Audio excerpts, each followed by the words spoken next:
Welcome to the Faith and Recovery Radio Show. I'm your host, Anthony Acampora. I'm also the director and chaplain at Banyan Treatment Center's Faith and Recovery Program. The Faith and Recovery Program is a faith-based drug and alcohol treatment program. It's part of Banyan Treatment Center. It's in Pompano Beach, Florida. It's a non-denominational, Christ-centered program. It's designed to allow clients to establish or restore their faith while addressing their addiction. For more information, or if you would like a free consultation, 201-538-2754, 201-538-2754. Feel free to call anytime if you have questions, free consultation, or if you know someone who is in need of this type of treatment. You can also reach us at faithandrecovery.com, faithandrecovery.com online. Want to introduce our guest today. We have a very special guest. He's in studio. He made the trip down here. We're in cloudy Miami today, right? But it's cooler too. It's nice. I love it. It's probably, I don't know, maybe in the low 70s. It's very nice. And he is a licensed mental health counselor. He's the clinical director and owner of Gateway Counseling Center in Boynton Beach, Florida. He's also a performance enhancement consultant. His specialties include assessment and treatment of compulsive behaviors, addiction, abuse, and trauma, couples therapy, and related mental health disorders such as depression, anxiety disorders, and ADHD. He holds a Bachelor's of Science in Human Development, a Master's of Counseling in Psychology from Palm Beach Atlantic University. He works extensively with individuals suffering from long-term effects of developmental traumas, such as physical, emotional, and sexual abuse. He integrates the most up-to-date research in neuroscience, attachment therapy, and couples therapy, and advanced treatment methods such as EMDR, brain spotting, sensor motor psychotherapy, and AEDP. Wow, those are some tongue twisters there. I should have probably read this before. All right, so I'm going to introduce him now. Here he is. He's our guest today. John Hawkins, owner and clinical director of Gateway Counseling in Boynton Beach, Florida. Welcome, John. Hey, nice to be here today. We're so glad to have you. You know, we were just talking to one of our sales people here at the station, and she just met John, and she said, boy, I could just tell people would feel really comfortable, you know, opening up to you and speaking to you. He just has this way about him that's very approachable, and that is so important from a clinical perspective, I would think. I mean, the whole idea in treatment, really what we do at Banyan is try to have people open up and get them to that place where they're ready to be transparent and get all this toxic stuff out. And if you feel you don't feel comfortable with who you're talking to, I don't know if that would work too well. What do you think, John? Yeah, it doesn't go very far. Welcome. So tell us a little bit about Gateway Counseling Center and how that whole thing got started and what you guys do there, and give us a little insight there. Sure. We are located in Boynton Beach, Florida. We're a full-service outpatient clinic. My father and I founded this center, which is a miracle in and of itself. The two of us are working together. Wow. So I had to start using the junior the last few years because I never used it, but we confuse our clients because we have the same name there. But we do individual counseling, couples counseling, family therapy. I specialize in working with all types of traumas. I work with, again, adults, children who've been through different forms of abuse, work with veterans. A lot of history working with addictions. I worked in multiple treatment centers as a full-time therapist, and then I went back for years, really up until the end of last year, this time, as a trauma specialist. I would subcontract and go in and do EMDR and do some of their specialized cases for them, which I really enjoyed. I still had a passion for working with addiction. So I work a lot with kind of a broad range of things, like we were talking about, not so much substance abuse at my place, but compulsive behaviors, things like binge eating, sexual addictions, pornography. One of the things I found over the years, I learned a lot from work. I mean, I probably work with a few thousand people at this point, is that the standard treatment as is does not work. Right. I mean, you get some outliers here and there, but there's so much focus on drugs and alcohol. and there's not a really comprehensive focus on compulsive behavior. So you get, okay, I stop, 2 examples were clients I had early on as a therapist, where one, she got the bariatric surgery, I think it's called, for the binge eating. Right. She became an alcoholic.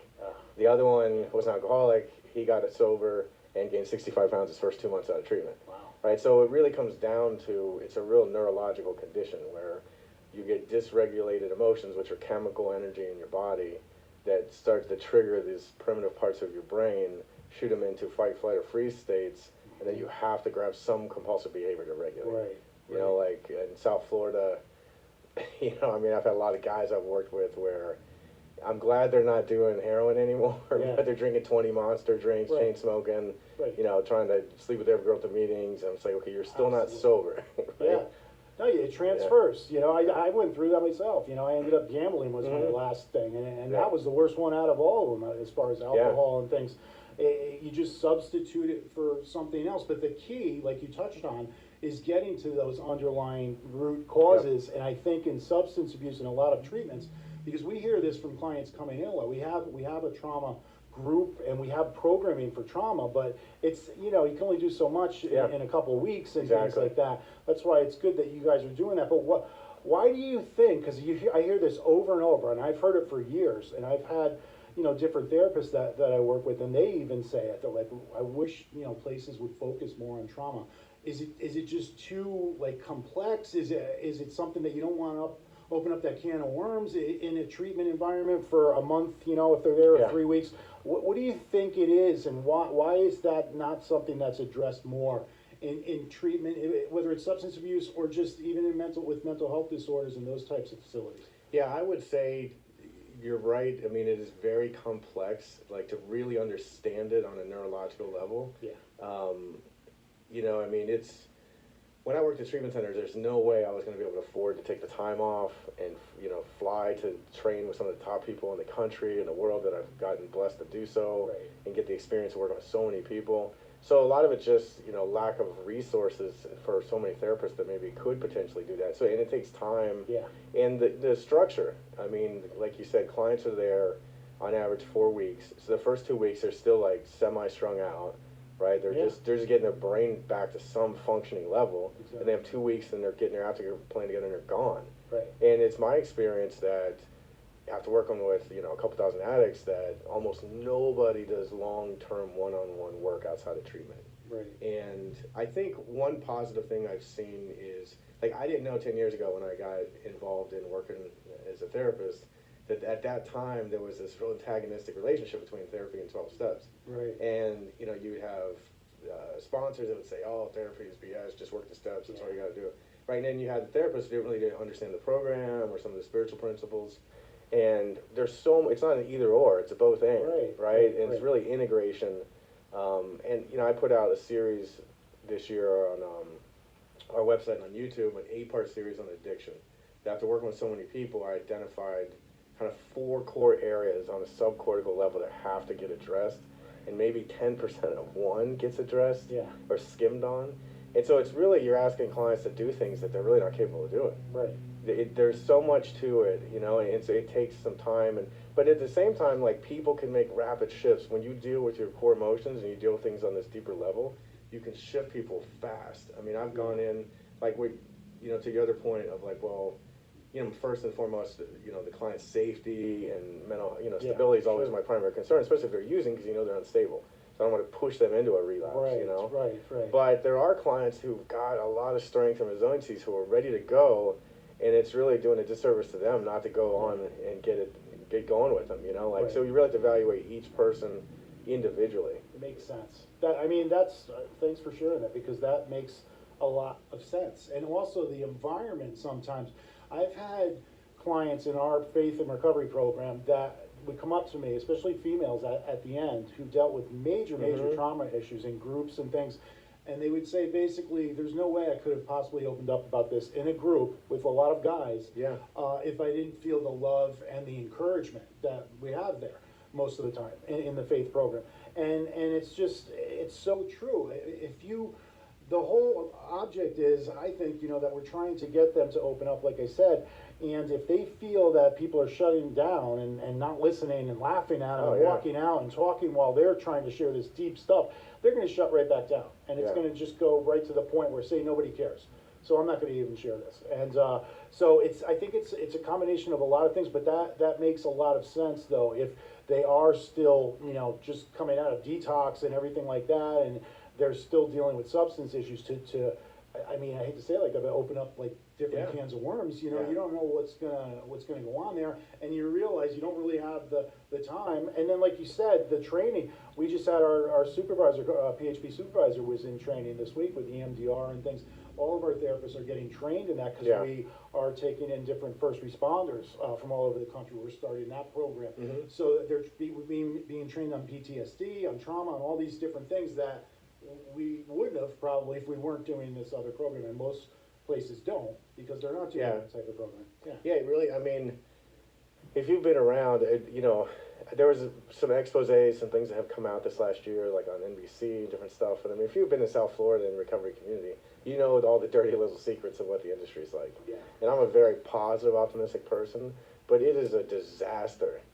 Like, I mean, and it's people's lives. I mean, I'm always researching. I'm like a complete nerd, like in that area. And yeah, last week I came across some research I was reading. Last year, over 72,000 people died of drug overdoses in the United States. That is insane. Right. Right, imagine if we were at war with somebody and said 72,000 people died. It is. I mean, it'd be world war. It is insane. And for people listening out there, and there's all this focus federally on the opiate epidemic, and it's such a hot topic and everything. But stuff like this that we're talking about and you're sharing of, what would you say, 0.5% or whatever, and the focus on specific areas that are so key to recovery. Otherwise, it's just a revolving door, and they're in there, and then they're out, and it's not working, So we're going to need to take a quick break. We will be right back in 30 seconds. Bannion's Faith and Recovery Radio Show. We're here with John Hawkins from Gateway Counseling.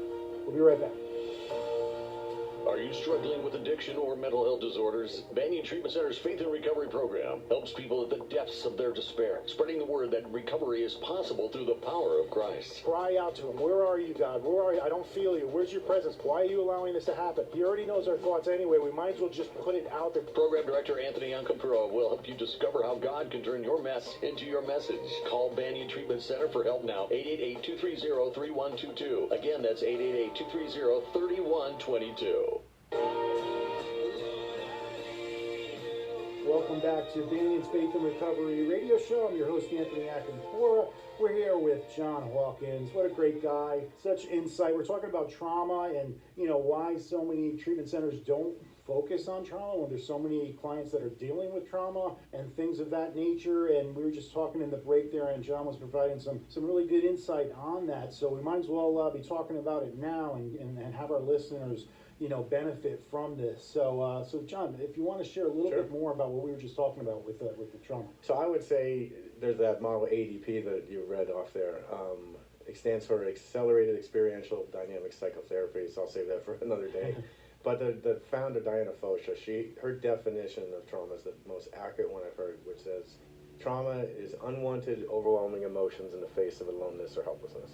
Wow. So a lot of stuff, like every single client in treatment has been through trauma. Yeah. Some of them know it, some of them don't know it. Because what happens is neurologically we disassociate to stay, functioning. So you don't realize all this stuff is still split off. Right. And so then what happens is that we have these frozen emotions, memories, parts of self that are locked into your body. Sure. And then now, if it was 30 years later, anything that's even remotely associated with that, smell, day of the year, look on your face, it all of a sudden activates this in my body like it's happening right now if it was 30 years ago. Wow. And so then what happens is the person starts to get, what we call dysregulated. And then it'll just veer on into them using a compulsive behavior to regulate. So that point I was talking about, okay, somebody takes away, heroin or Oxycontin or methamphetamine, but they don't know how to regulate their emotions yet. And they have, most of them have some form of traumatic stress. Right. They don't know how to securely attach emotionally to other people. And it's like, okay, right back out the door, good luck, and it just doesn't, I can't emphasize enough. I don't know if that's the best words. I'm always trying to pare it down because I want it to be accessible to everybody because Right. there's also a simplicity to it. Sure. But so your cortical brain is this outside part of your brain that's most advanced of thinking. Everything in relation to do with your emotions, with trauma, with addiction is in your subcortical brain. And like I was mentioning there, so there's like the reptilian brain, the old mammal brain they call it, and the neocortex. When those parts get activated enough, they will always beat your neocortex because of my first priority as a human being is survive. Yeah. And so, you know, addiction is a very irrational thing. So it tells you it's not coming from the rational part of the Right. brain. And so that's where, you know, addicts have such a lack of appreciation and a false sense of security. Like, you know, you get somebody who comes to treatment for the first time for 30 days and they're like, I feel great. I'm never going to use again. I have no cravings the whole time I'm here. And like, Yeah. boom, 48 Yeah. hours they're using, right? Yeah. Because it's not the drug. Alcohol, heroin, I can tell you, are not cunning and baffling. They're substances with no intelligence whatsoever. It's your primitive brain that is cunning and baffling. So how do you beat that? Yeah. It's inside myself, right? And so historically, you know, I guess we'll say that when we get into the faith stuff, but Yeah. around healthy attachments and secure emotional attachments. But really, you know, if somebody wants to watch those 8 videos I put out, I developed like a way to work with these 4 areas subcortically that have to get cleared and reset. I don't care what you've been through, how severe your use was, how severe the traumas were, how many molestations you have, you are wired to heal. Nice. Like I jack people into it, I turn the key and unlock it, and it takes over. It is like Yeah. amazing. People, in the midst of that process, people often have very deep, profound spiritual experiences that you know is more than just emotional. Yeah. Like it's really amazing. You know? Amazing. You know, as you're saying that, I'm just thinking of all the times in groups, you know, because I facilitate, you know, some of the faith groups and things, and, you know, somebody will almost get like triggered. Someone will say something, Yeah. and you could just see the other person's expression, and then they share, and they're like, "That's my story too. That same thing Yeah. happened to me." And when you're in active addiction, I mean, the focus is usually self, you know, I mean, you're thinking about, you're not worried about, you know, that you didn't show up for birthday parties and you missed this event and you hurt a lot of people, Yeah. you know, along the way, and all this stuff starts to kind of flood back, which is why I think group therapy is so powerful Yeah. too, because they're feeding off each other's pain and situations and life experiences, but also triumphs too. And, Yeah. and when you have people talking, especially alumni and things, it's powerful that you could say, hey, listen, I was there, this is what I did, I was lost, and you know, now I'm found, and this is how I'm found, and it's through Christ, and that's that's where I'm found, and that type of thing. But Yes. since we're going that route, let's talk a little bit about the faith component, because it's such a big part of, you know, what we do, you know, in this faith program at Banyan, but what you do as well. So why do you think the faith component is such an important part of treatment? I think the biggest issue for everyone, I mean, there's all these things like, you know, unfinished development and trauma and everything. The number one issue with everything is shame. Like, again, going back to working with thousands of clients, not one client ever was shame not part of what we worked on. Wow. So I was talking in my podcast I'm launching the other day about, the guy was asking me about shame, my partner, and we were saying, I find like 3 categories of people when I bring up shame. Those that are like, okay, they get it, they know they have it. It's a core human emotion, everybody has it. Right. And so they're struggling with it. There's other clients that don't even know what you're talking about. And there's other ones that get really angry when you say they have shame. You know, like you've seen the guys that come into the group, I don't give a crap what anyone thinks here. But They get offended. Yeah. You would even say that. Yeah. all right, and so shame for me, I mean, so if you're looking at it from a spiritual perspective too, there's an emotional part to it, that inside shame is terror of death and annihilation, and I explain, that's why it's such a big deal. Like historically, the number one fear next to death has been public speaking, Yeah. right? The worst thing that could happen to me is I get a little embarrassed. Right. But from the neck down, it says I'll die, Yeah. right? Yeah. And good luck with your affirmations when you're standing up there in front of everybody, right? Right. That's the great example of your cognitive brain trying to regulate your primitive brain, and it's going, yeah, good luck, buddy, you're as good as everybody else, I'm going to give you a panic attack, right? I remember there was a Seinfeld episode. It was so funny one time. He was talking about death and everything like that and fear, and it said, like, yeah, it's like the number one, number two fear is public speaking. So he said, Seinfeld goes, if you're doing a eulogy, that means you'd rather be sitting in the box rather than up there having to speak in front of people. So it was pretty funny, but it's true. I mean, it could be terrifying. And in treatment, in an environment of treatment, you have people that are using a substance to not feel pain and trauma and something horrible maybe that happened. They're trying to medicate that by self-medicating. And then all of a sudden you take that away, if you want to call it a crutch or whatever, that's gone because they're in treatment. And now we're telling them, hey, you got to talk about, these deep issues and open up in front of people you don't even really know. Yeah. That could be terrifying to people. Yeah, It goes back to if they don't feel comfortable and they don't feel encouragement and love in that room, they're not going to open up. They're just going to stay shut down, and then the relapse and everything just keeps going. Just because you're going to a place that says treatment center, it doesn't mean something magical happens. You have to do this work, right? Yeah, and the shame, like for me, real quickly, I guess I'll do this as fast as I can.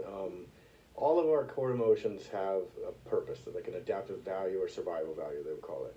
So for most of human history, if I'm not part of a group, I'm dead, right? There's sabers and tigers out there, there's other tribes. I have to be part of the community. If I get banished, it's over, right? So shame, every emotion has like an action it wants to take. So what do you do when you feel shame? You want to hide, disappear, right? So it was either if I violated the community standards and I got threatened to get kicked out, I would be like groveling, like whatever, take me back, or I want to hide from what I did, right? Yeah. Don't see me. And so there's this terror of death inside of shame. That's why you get so panicked. But it's in our biology, in our DNA. Then also as a child, as an infant, as an adolescent, we don't have what's called a strong sense of self yet.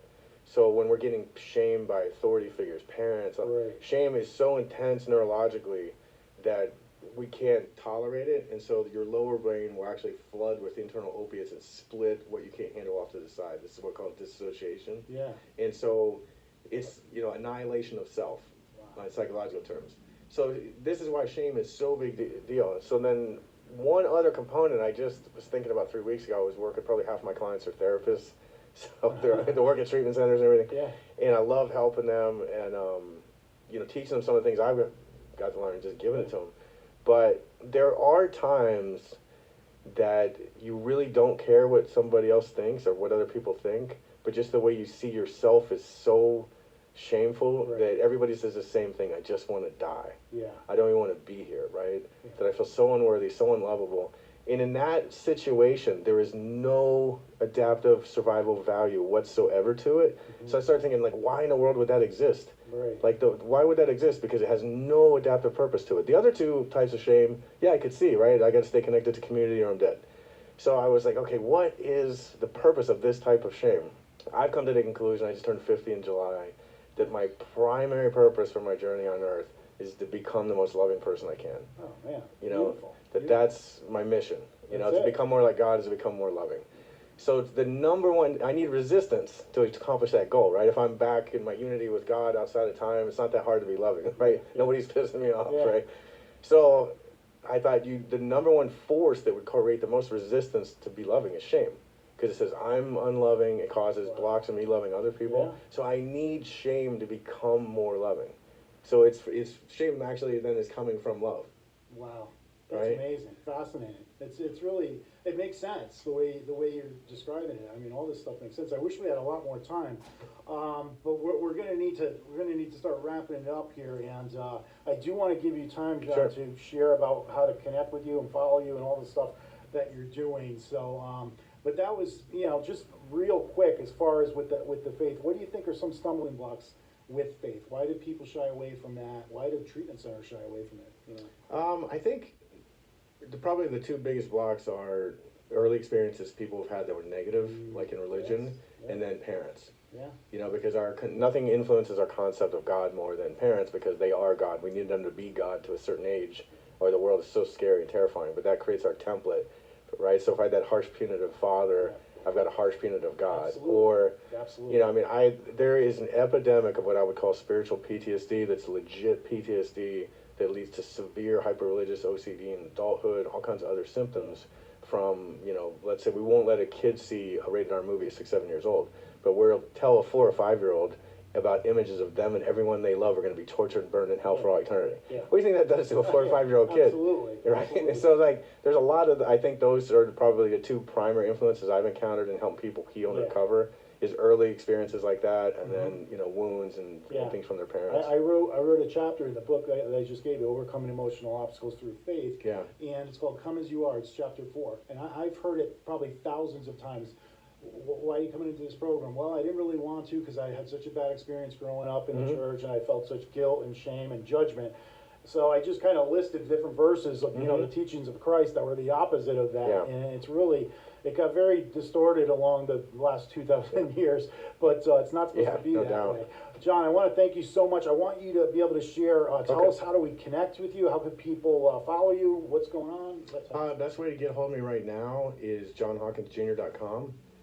If you go there right now, as mentioned, we have a podcast called The Key that's starting Tuesday, but you can get access to any episodes there, and I've got an article on secure attachment, something that is, again, a missing piece in recovery that you need for long-term sobriety, is to be able to have secure emotional connections to others. Right. We're going to need to end. Thank you so much for coming on. If you or someone you know is in need of treatment, substance abuse, for inpatient, give us a call, 201-538-2754, or you could reach us on our website at faithinrecovery.com, faithinrecovery.com. John, thank you so much. I wish you all the best, and I'll be talking to you soon. Thank you, and everybody be safe out there. And I'd like to end with Psalm 147:3. He heals the brokenhearted, and he binds up their wounds. Thank you for listening. God bless.